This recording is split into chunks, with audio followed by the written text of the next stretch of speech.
Olá, Alexandre Paxleber. Um vídeo de Design Thinking.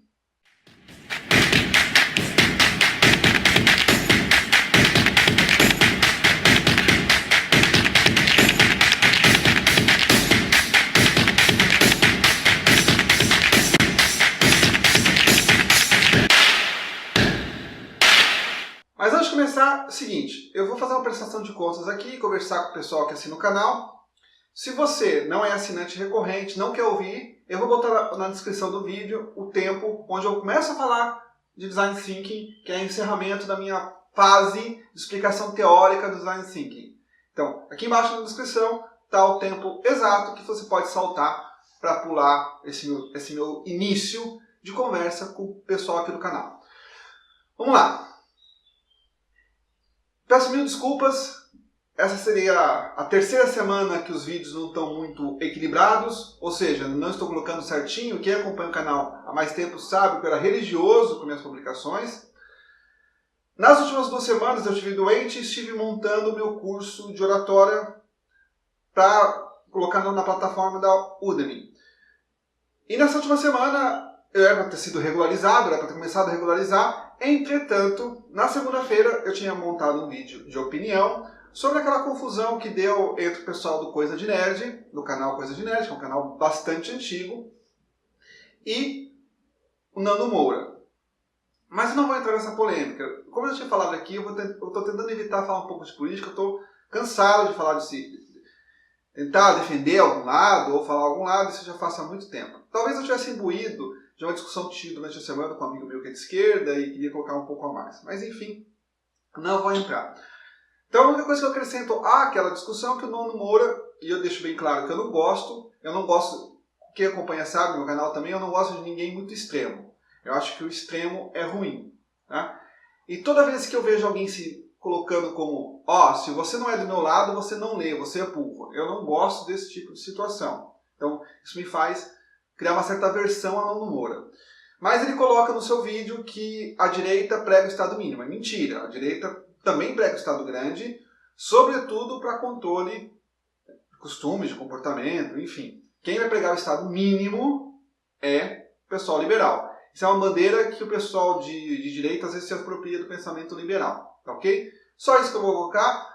Não vou colocar muito da confusão, mas eu coloco o link aqui embaixo, vou colocar o link do Easy Nobre, que comenta um pouco toda a história, explica tudo certinho, e aí fica a cargo de vocês, se vocês quiserem ler um pouco mais, saber um pouco mais, tá ok? Eu não vou entrar.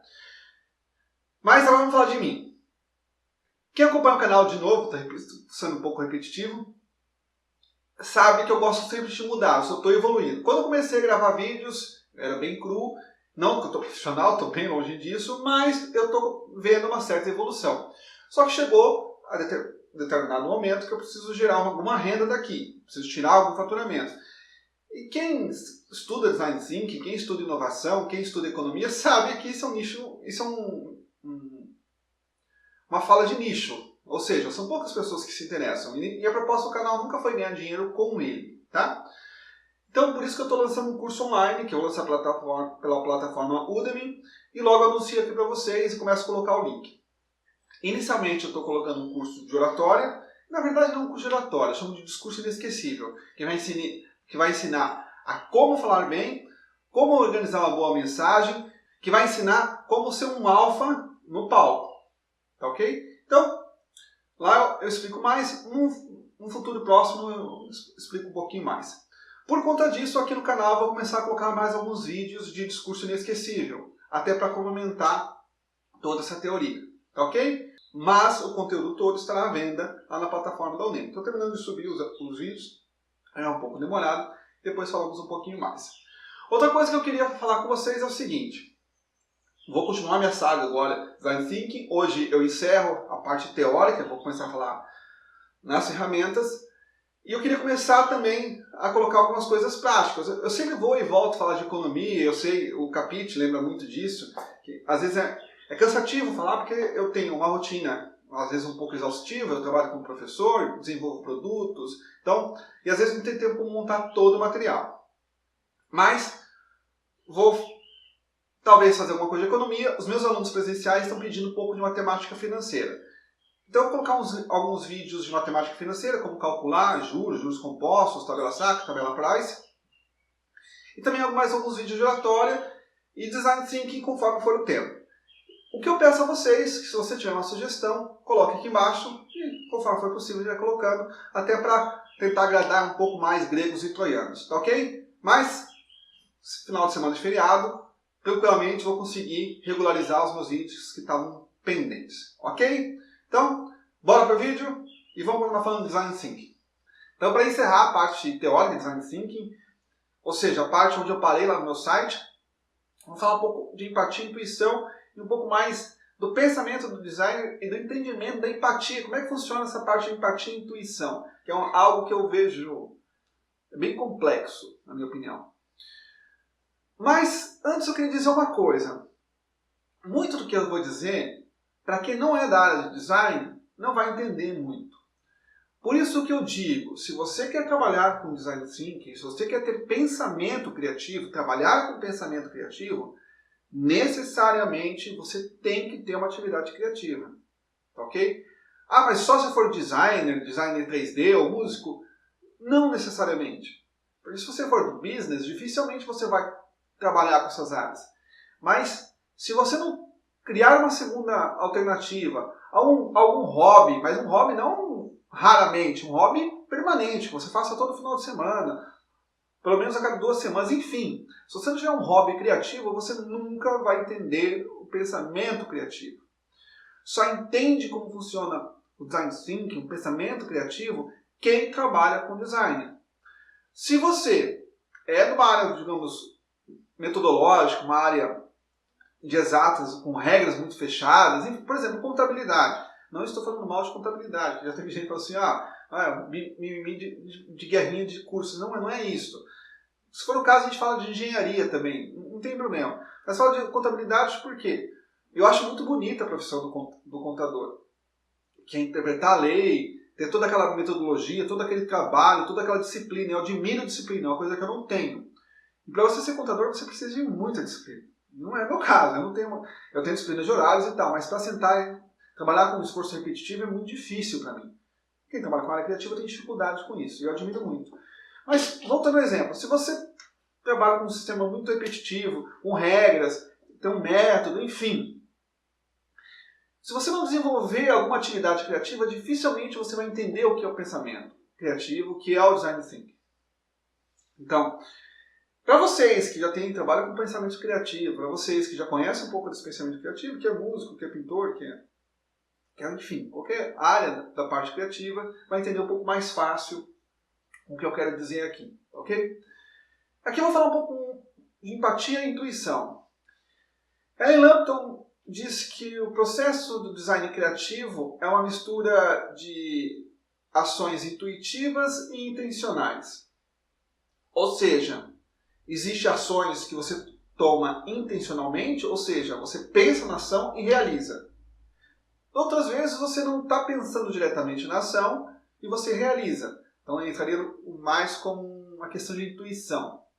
E é lógico que conforme você ganha mais experiência na tua área, essa intuição também aumenta. Você tem um leque maior de intuição, de uso de cor, de formas, de profundidade, uma série de questões que você vai ganhando mais intuição conforme você ganha mais experiência. É aqui que entra a experiência do design. Se você não trabalha com pensamento criativo, você não vai ter uma grande intuição. E você fica amarrado só nas suas ações intencionais. Ok? Mas eu tenho uma dúvida, que é o recato no texto, que é a seguinte. O pensamento do design, quando você está trabalhando com uma proposta de trabalho, seja um anúncio, seja um produto, enfim, você tem um objetivo a ser cumprido e você precisa do pensamento criativo para realizá-lo. Será que a solução do teu problema vai estar imerso naquele caldo serendipity? E o que é caldo serendipity? Quem assistiu meu vídeo do Steven Johnson no meu artigo vai entender. É aquele caldo com mistura de muitas coisas, que todos os seus conhecimentos, todas as suas convicções, medos, enfim, está tudo misturado ali no meio e às vezes você vai juntando relações aleatoriamente da onde você pode tirar uma solução adequada.